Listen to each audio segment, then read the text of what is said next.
everyone. Thank you for tuning in to the Uncommon Podcast.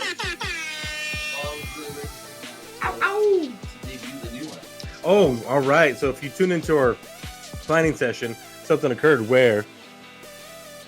Dang, fool. That's going to become a sound now because our lighting attacked Chris. You got to go back and look at it. And it was pretty incredible. We were quite entertained when you looked at what was going on at the very beginning of that. Flash lighting. Oh, man, that thing jumped active. Oh my It's God. awesome. But we're excited to be here. Thank you all for tuning in. We're going to be discussing today a wonderful topic that we planned before. Again, we encourage you to go check out our planning. And Chris, you want to kick it off with episode 26 where we discuss... Networking. Networking. Oops, I don't have it pulled up. Networking. Dang, fool. Let's go. So yeah, I think we need to talk about networking in kind of an overall. Are we off center? I think our bodies are. Okay, just move over this way. There we go. I just feel like I'm far away from you now. So what networking means in general, because I think Yes. that a lot of times, at least for me, it's an experience. It's a business Mhm. element. Yeah, that's typical. Typically the term that's So utilized. we'll talk about what networking actually is, what defines networking, how you go about doing it. Is it planned? Mhm. Is it not planned? Hmm. All of those Hmm. kinds of things, and talk a little bit about Avatar Yes. by way of networking too, which is kind of cool because the second one's coming out. My kids and I are really excited about seeing it. I'm excited about seeing that too. Let's go. It's almost, it's almost out. Pretty awesome. So yeah, I think bringing it full first. Shameless plug. Get at us, Avatar. I know, Get at you us. better hook us up. Oh man, basement podcasts. There we go. Hashtag. Basement I love that. Hashtag basement podcast. Hashtag need fun. Word. Anyway, so it'd be a fun little discussion and glimpse into different perspectives on networking. Yeah. So, though what started the planning session weeks ago, when we first talked about this, Mhm. was you said, "Hey, let's talk about networking," and I said, "Well," you said, "Well, what does networking mean to you?" Yeah. Probably looking for a business perspective, and my response was, "Any conversation I have Mhm. is networking." Mhm.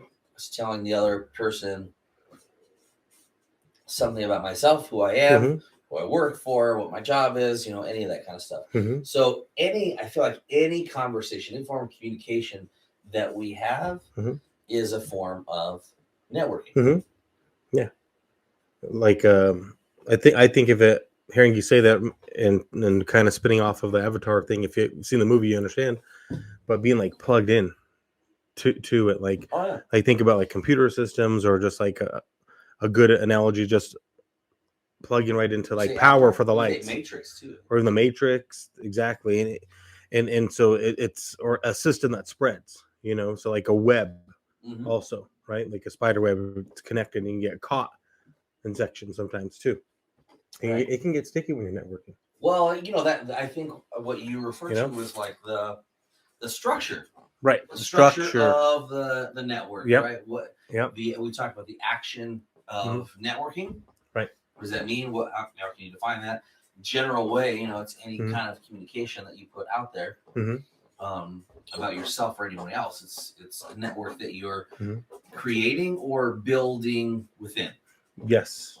And so you've got kind of a constant network Mhm. of communication, whether that's social media, whether it's telephone, whether that's texting, whether that's just lack of communication, like all of these things.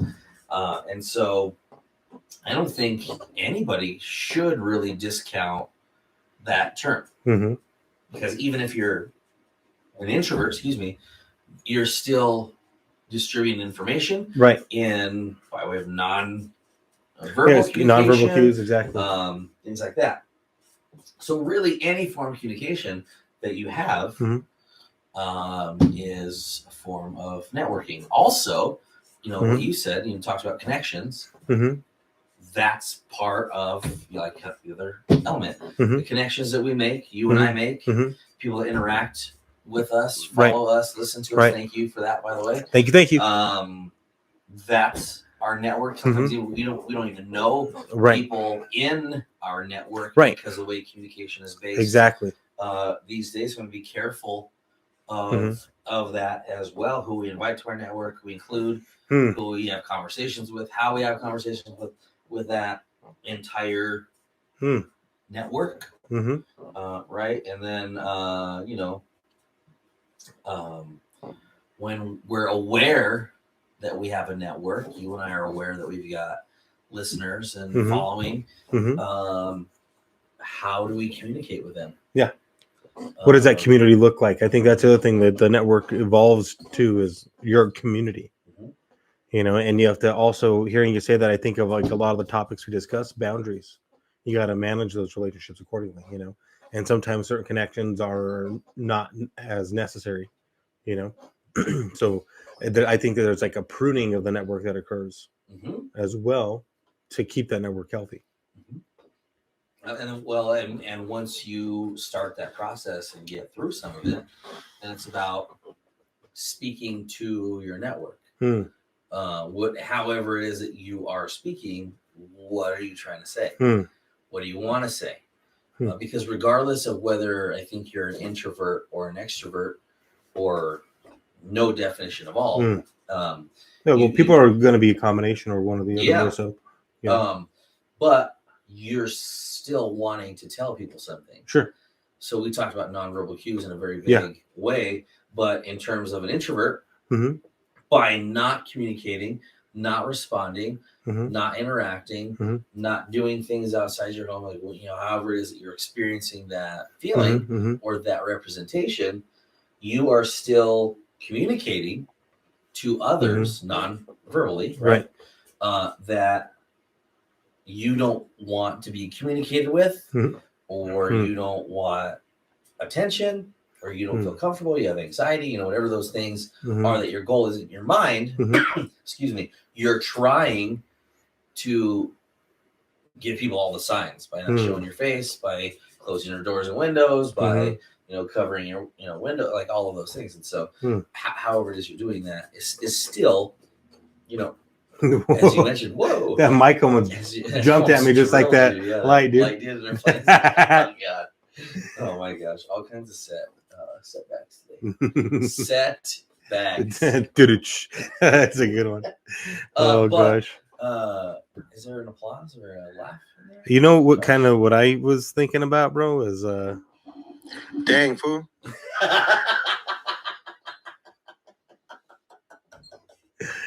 See, the other one that came to mind was this. Oh my gosh. Dang, boo, that is going. I can't even say it the way that you say it. Never will I ever be able to say it like that. I think you can. I'll have to practice. Do it. But I think that's going to be. I'm our new official sound. Oh my gosh, what are we networking? TM trademark. What are we networking today? Dang food trademark. Oh my gosh, so funny. So I don't know if people realize that. Circling back to talking about introverts and whether they choose not to communicate with people directly, they're still communicating with people. Same with people that are outgoing. Yeah. And those have to be aware of the forms of communication better when you're networking because, well, when you're speaking to the masses, not everybody understands words the same way. So you have to be very selective, which is why politicians, I feel like, talk the way that they do.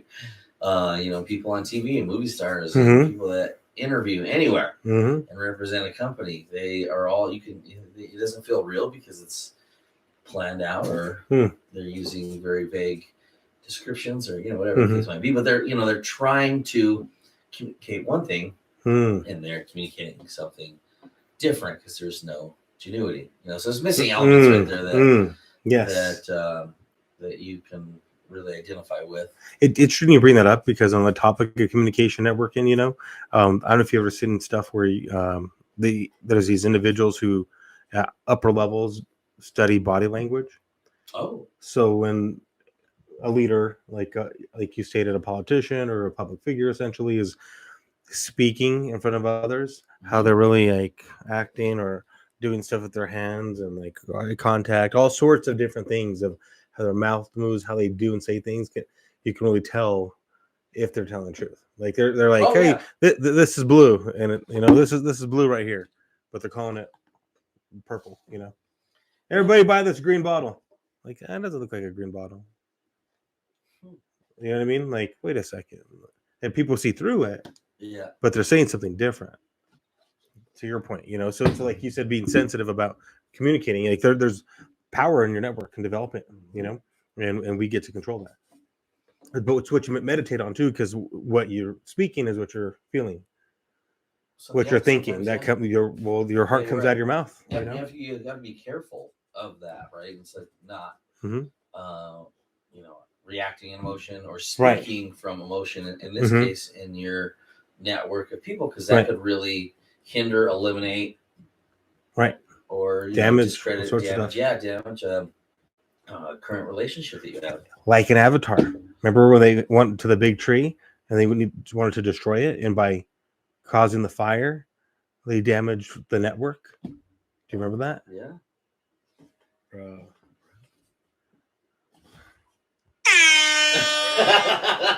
No, that's not the one you wanted. You wanted this one. Yeah.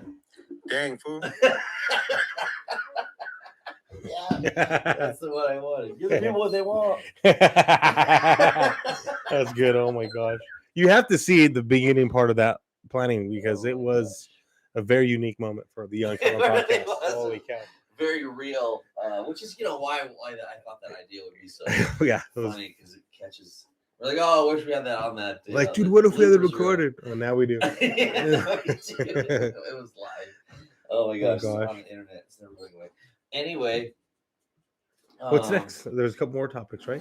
No, we kind of hit on all these. I was going to okay. Snowball in your avatar. Okay, cool. Let's close on that one. Idea, just how people that were closed off to that idea, right? In that movie, in the movie, it's humans, right? Closed off to the idea of the network and how the possibilities of that and the extent, extent of that. I feel like that comes from people that take for granted an actual network, right? And they don't know how powerful it is. To your point, like how big a network can get, how important it could be. But having all of that and taking advantage of it and handling it in a healthy way, and all of these things, and not taking it for granted, like some people that discount what it is or don't know how to use it. Yeah, I love that. I think that's a good takeaway from the topic of networking is to appreciate your network. Yeah. Respect your network, respect your peers, respect yourself, because that's going to be a reflection of that, and how you can serve others and how you can be served too as well, because we need each other. Well, there's something we said about, taking for granted the people that you don't want in your network that are still in your network. Because you still send a message to them too. People that you still identify with, even though you don't want to talk to them, you still share, especially now. Like overlapping network, so to speak. Yeah, okay, so somebody that you that's what I kind of see. Eliminated from that is still kind of in they're somewhere. Indirect sometimes. Yeah. Good point. Realize that could. Good point, dude. Dang, fool. See, official sound of the uncommon. Sounds like mind blown. Oh my gosh! But I feel like we forget that part of our network. We didn't even plan on talking about that part. Was just God's way of like saying, "Hey, you can talk about this." But people that we talk about my divorce, some exes from your family, and so on and so forth. We still, they're still part of our network in some way. through our kids, through our family, Right. through other members of the community. Maybe they're still in our network, whether we want them to be or not. So again, part of that overall communication with everybody, Sure. or the way that you communicate with your network, could be, it could affect them also, right? Yeah. Which I think both of you and I have experienced, Right. in that element. Backlashes that we weren't expecting, or regurgitation of communication from like what we didn't even include them in our network. Why are they involved in this kind of, hear from anybody that you've eliminated from your network. And so you gotta take, don't take that stuff for granted either. Right. Not just the direct things, the obvious things. People that we touch and connect with are part of our network, but also people that we don't think that we do could possibly be part of our network too. You can't take those things for granted. Yeah. And that's unique you say that, because as life goes on, I've had certain relationships with individuals that, like, when maybe we were younger, our personalities didn't mesh real well, but as we grew, that developed into friendships. Yeah. So, certain individuals, because of whether we were parents or coaching or work together, stuff just changed. Like people mature, people grow, and so sometimes that evolves. So like to your point, maybe something that you didn't want in your network, or you felt like it wasn't the best for you, can, for the benefit, be positive for everybody. Yeah. Sadly, on the other side, it can happen the other way around too. Sometimes the people that you expect to trust the most or to be the closest to you sometimes are not. So there's a flip side to that as well. It's surprising how we can select, like, to take that network to a deeper level, like family. Like, you can choose for your real family, even if it's not your family sometimes. Yeah, and that's, you brought up like a mind-blowing point in my mind, is that you can't always control who falls into your network. Because again, it's about making connections. Right. And you can't take for granted every person that you have a conversation with could become part of your network in some way, shape, or form. We see it. You're from Pueblo, right? We see it here in Pueblo, where we're both from, where you're always like one or two person removed from making that connection, right? And so the network, if I'm talking about like a small town feel, because the networks are so intertwined, right? From that small town. Yeah. Like I told you, I saw somebody in Rome from Pueblo. Oh yeah, you did tell me that story. Have you heard of when you said that reminds me, because now I live in the Springs, and so I have a different network evolving as well. And with that said, I thought about the rule of 7. Have you heard of that before? The rule of 7, that at any point you're 7 people removed from knowing somebody like famous, for example. Right? Oh, really? That'd be a cool challenge. The concept is like you're 7 people from knowing someone who knows, like, the president, for example. Was like the original concept. Apparently. I want to know what famous people I know. Yeah. When I learned it, like somebody that I knew somebody who knew somebody who directly had like Donald Trump's phone number for, like, because they were involved in the network for real estate. What? That's like, so 1, 2, 3, is that 4 or 5? I was like, wow, and so I don't know. That's how it came. He just happened to be the president at the time, and so that was who the person utilized as an example. But apparently, that's the concept, is the president, right? So, and then, like, I think our current president, there's one person I know directly that knows him. That's interesting too. Weird. Crazy. Great. And that same one probably knows the other. Actually, now that I think about it, crazy. That's crazy. Crazy. So, don't take that for granted. I'm not saying like I'm like, oh, network. That's just how it is. I'm just regular Joe Schmo, and people will know people. Partner podcast. You know what I'm saying? No, you know what I'm saying? But for realsies. So anything like that. I'm not saying I have any type of those type of connections. Literally, like, God, guys. No, I'm just a guy just hanging out, making podcasts. Not trying to. Josh knows the Pope. Well, yeah, actually, it's interesting to say that. So that actually, their connections because my parents and they're to the Catholic faith. There's actually several individuals that probably at least 3 or 4. It's just weird. I didn't even think about that. That guy's interesting, dude. Don't get me started on the Pope, dude. That guy. Don't get me started on the Pope. Don't get me started on our current resident, bro. Oh my gosh. Bro. So that's crazy. We got down this way. Hey. Dang, fool. We're trying to keep this positive, okay? We're trying to be bipartisan I'm here, telling you, okay? That is a universal sound. It's becoming that, isn't it? Universal sound. Oh my gosh. Anyway, don't take advantage, or don't take for granted, I should say,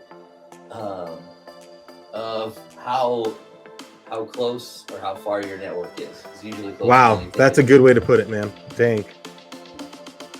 Dang, fool. That was good. You nailed it. That was incredible. Let's go. The official sound of the Uncommon Podcast. And we hope you enjoyed this episode. Please tune in for our next episode. Like, follow, share with a friend. I'm Josh. This is Chris. Thank you for choosing the Uncommon Podcast. Let's go. Nice. That was good.